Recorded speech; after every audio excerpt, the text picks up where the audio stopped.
Hello everyone, welcome to my channel miniature school.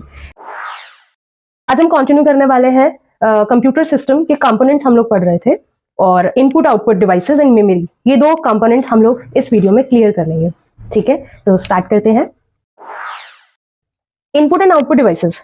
देखिए, input devices किस लिए use किया जाता है? ताकि हम कोई भी इनपुट या इंस्ट्रक्शन सीपीयू तक पहुंचा सके, है ना। और आउटपुट डिवाइसेस का क्या रूल होता है कि जो भी प्रोसेस किया होगा सीपीयू ने, वो मॉनिटर स्क्रीन पर या फिर किसी भी आउटपुट डिवाइस पर जो भी इंस्ट्रक्शन आपने दी है उसका रिजल्ट या आउटपुट उस स्क्रीन पर दिख जाए, आउटपुट डिवाइस के थ्रू वो दिख जाएगा। ठीक है, तो इनपुट डिवाइस वो डिवाइसेस होते हैं जिसको यूज किया जाता है इनपुट देने के लिए, और आउटपुट डिवाइस आउटपुट लेने के लिए, डिजायर्ड आउटपुट, डिजायर्ड रिजल्ट लेने के लिए थ्रू आउटपुट डिवाइस। ठीक है, अब देखिए यहाँ पे क्या होगा। इनपुट डिवाइस हमारे सीपीयू के साथ कनेक्ट होता है। ठीक है, इनपुट डिवाइस में हम एग्जांपल ले लेते हैं कीबोर्ड, जिसने यहाँ पे हमने कोई इंस्ट्रक्शन टाइप किया, कंट्रोल सिग्नल गए सीपीयू से पहुंचने से पहले, यानी सीपीयू के पास पहुंचने से पहले यहाँ पर एक ट्रांसलेटर होता है जो ट्रांसलेट करता है। बिकॉज जो हमारा कंप्यूटर होता है ना, वो हमारी लैंग्वेज नहीं समझता है, वो सिर्फ और सिर्फ बाइनरी लैंग्वेज को ही समझता है। यानी 0 एंड 1 की कॉम्बिनेशन में जो लैंग्वेज होती है उसे बाइनरी लैंग्वेज कहते हैं। तो हमारा कंप्यूटर से वही समझता है, सीपीयू भी वही समझेगा। तो क्या करेंगे, यहाँ पे ट्रांसलेटर जो होता है हमारी जो भी हम इंग्लिश में हमने टाइप किया उसको, ह्यूमन अंडरस्टैंडेबल लैंग्वेज को बाइनरी लैंग्वेज में कन्वर्ट करेगा। फिर इस इधर की तरफ क्या होगा, सीपीयू में यहाँ प्रोसेस होगा, वो इंस्ट्रक्शन प्रोसेस होगी। उसके बाद दोबारा से यहाँ पर फिर से ट्रांसलेट होगा binary language to human understandable language, और उसके बाद यहाँ आउटपुट डिवाइस मॉनिटर पे जाके वो शो होगा। ठीक है, तो ये आपको समझ आ गया होगा इनपुट आउटपुट डिवाइस का क्या रोल है। ठीक है, अब हम आगे बढ़ेंगे। Computer memory. कंप्यूटर मेमोरी बहुत ही जरूरी पार्ट है। ठीक है, कंप्यूटर सिस्टम को मेमोरी की जरूरत है। क्यों? ताकि वो डेटा को, इंस्ट्रक्शंस को, प्रोग्राम को स्टोर कर पाए।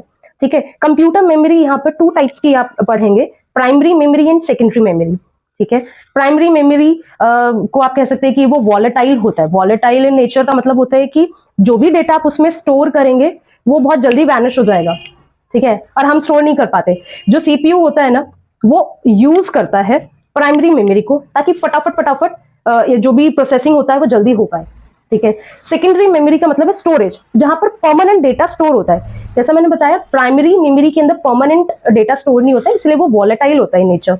और जो सेकेंडरी स्टोरेज होता है, यानी सेकेंडरी मेमोरी होती है, उसमें डेटा टेम्परेरी नहीं, परमानेंट बेस पर स्टोर हो जाती है, इसलिए वो नॉन वॉलेटाइल इन नेचर कहलाता है। ठीक है, आई होप ये आपको समझ आ गया हो। देखिए, मेमोरी और सेकेंडरी स्टोरेज जो होती है ना, उसको एक साथ यूज किया जाता है, जिस वजह से बहुत कंफ्यूजन भी क्रिएट हो जाती है। बट मैं आपको यहाँ क्लियर कर देती हूँ। प्राइमरी मेमोरी जो मैंने अभी आपको बताया, और सेकेंडरी मेमोरी को सेकेंडरी स्टोरेज भी कहा जाता है।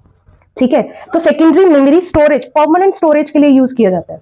हार्ड डिस्क हो गया, HDD, hard disk drive, floppy disk, ठीक है, फ्लैश कार्ड्स, तो ये बेसिकली क्या है, आपके सेकेंडरी स्टोरेज, परमानेंट स्टोर हो जाता है जहां पे। लेकिन जो हमारी प्राइमरी मेमोरी होता है वहां पे परमानेंट नहीं स्टोर होता, वो टेम्परेरी बेसिस पर सीपीयू उसको यूज करता है ताकि फटाफट प्रोग्राम को जो भी रिक्वायरमेंट है मेमोरी की, ठीक है, वो रिट्रीव कर सके, फैच कर सके, डेटा को प्रोसेस कर पाए। जैसे ही यहाँ पे प्रोसेसिंग बंद हो जाएगा, यानी ये प्रोग्राम जैसे ही क्लोज हो जाएगा, जो डेटा आपका जो होता है ना, जब हम कंट्रोल एस सेव करते हैं, वो बेसिकली सेकेंडरी स्टोरेज में जाके सेव हो जाता है। ओके, आई होप ये टॉपिक आपको क्लियर हो गया हो। मेमोरी और स्टोरेज के बीच में भी डिफरेंस आपको थोड़ा बहुत समझ आ गया होगा कि मेमोरी क्या है और स्टोरेज क्या है।